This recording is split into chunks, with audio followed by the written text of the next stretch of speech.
Hello friends, बहुत बहुत स्वागत है आप लोगों का हमारे YouTube channel Sumit study centre पे। दोस्तों, आप लोगों के लिए मैं 2 फरवरी 2022 के लिए संभावित प्रश्न जो सीधे पेपर में छपेंगे वो आपके लिए लेकर के मैं आ गया हूँ। ठीक है, इसको आप लोग ज़रूर देखिए और ज़्यादा से ज़्यादा शेयर करिए ताकि सभी बच्चों के पास ये पहुँच सके। चलिए स्टार्ट करते हैं इसको समझाना। यहाँ पे है first order reaction. First order reaction इस क्वेश्चन का नाम है फर्स्ट ऑर्डर रिएक्शन। वहीं ऊपर लिखा हुआ है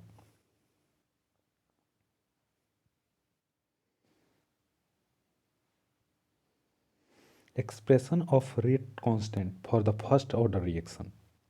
इसी तरह से आपके पेपर में भी क्वेश्चन आएंगे। फिर उसके बाद लिखा है the rate of first order reaction. The rate of first order reaction is proportional to the first power of the concentration of reactant. इसका मतलब है कि फर्स्ट ऑर्डर रिएक्शन की दर प्रतिकारक के एक सांतरण पद के समानुपाती होता है। तो ये आप लोग यहाँ तक आप लोग कंप्लीट हो गया होगा, समझ में आ गया होगा। नहीं भी समझ में आया होगा तो बिल्कुल 2 बार 3 बार इस वीडियो को देखें, आपको ज़रूर समझ में आएगा। दोस्तों, यहाँ से आप लोगों का मेन शुरू हो गया। इसका एक्सप्रेशन कैसे एक्सप्रेस किया जाता है, तो मान लेंगे क्या, सपोज ए से बी की तरफ जा रहा है, यानी ए रिएक्टेंट है, बी क्या है, प्रोडक्ट है। तो इनिशियली में क्या होता है कि यहाँ पे टी जीरो से यानी टाइम जीरो से शुरू होता है आर रिएक्टेंट के लिए और प्रोडक्ट जीरो बनाता है। लेकिन कुछ समय के बाद यानी टी टाइम के बाद आर जो है एक्स प्रोडक्ट बना देता है। तो रेट का एक्सप्रेशन होता है, ठीक है, minus D concentration A by D T is equal to plus D concentration B by D T. तो उसी से आता है R is equal to K concentration A. उसके बाद है कि minus D concentration by D T is equal to K concentration A minus D concentration R by D T is equal to K concentration by R. उसी तरह से minus D concentration R by D R is equal to K D T. फिर उसके बाद है integrating both side. आप लोग math में भी पढ़े होंगे कि दोनों तरफ इंटीग्रेटिंग मतलब इंटीग्रेशन किया जाता है, तो इसको इंटीग्रेट करेंगे।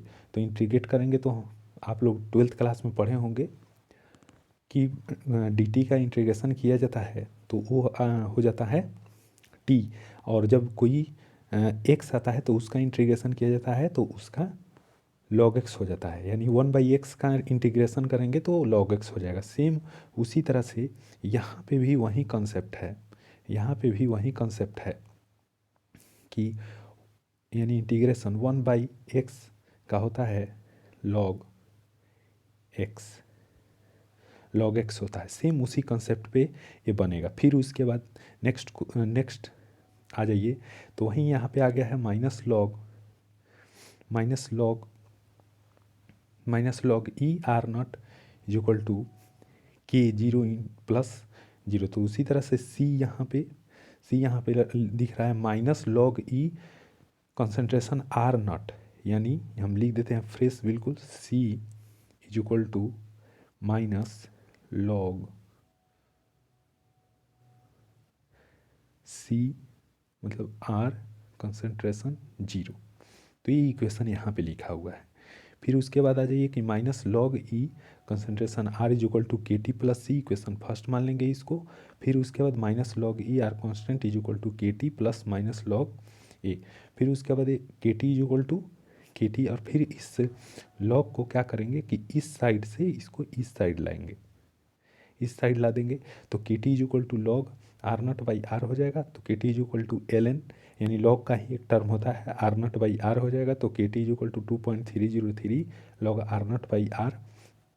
तो फिर ए K is equal to 2.303 by T log R naught by R. तो ये जो एक्सप्रेशन निकल के आया ये आपका हो गया फर्स्ट ऑर्डर रिएक्शन। तो इस उसके बाद radioactivity is the first order of reaction because the rate constant expression of the first order reaction follows radioactive decay equation।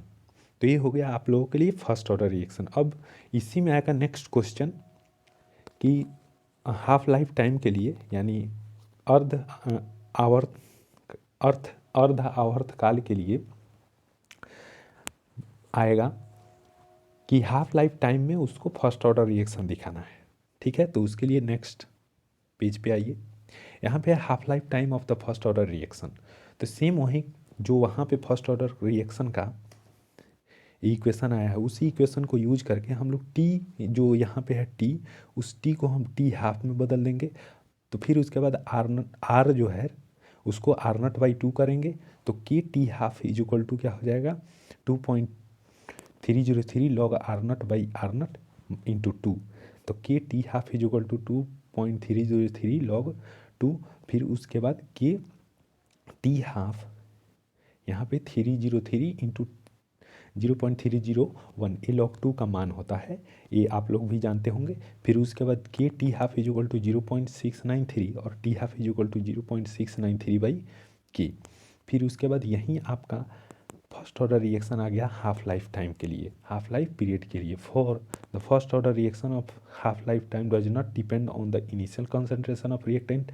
ये दोस्तों जरूर आप लोग ये ध्यान में रख लीजिएगा, ये प्रथम क्रम प्रतिक्रिया का अर्धजीवन काल प्रतिकारक के प्रारंभिक सांद्रण पर निर्भर नहीं करता है। ये मोस्ट इंपॉर्टेंट ऑब्जेक्टिव में आने वाला क्वेश्चन है। और ये जो ऊपर बताए हैं क्वेश्चन, ये सारे क्वेश्चन ये 5 नंबर में आने वाले हैं। ये 5 नंबर के मतलब बिल्कुल पेपर में आपके छपेंगे, बिल्कुल 5 नंबर के लिए, 5 नंबर के लिए, बिल्कुल 5 नंबर के लिए आपका रखा हुआ है। बिल्कुल मतलब इस क्वेश्चन को जिस तरह से हो आप लोग बिल्कुल इसको तैयार करके जाना है और फिर उसके बाद सीधे पेपर के खोपड़ी में छेद कर देना है। बहुत बहुत धन्यवाद आप लोगों का। मेरे वीडियो को ज़्यादा से ज़्यादा शेयर करिए, कमेंट करिए, लाइक करिए और फिर उसके बाद अच्छे से एग्ज़ाम दीजिए। Best of luck.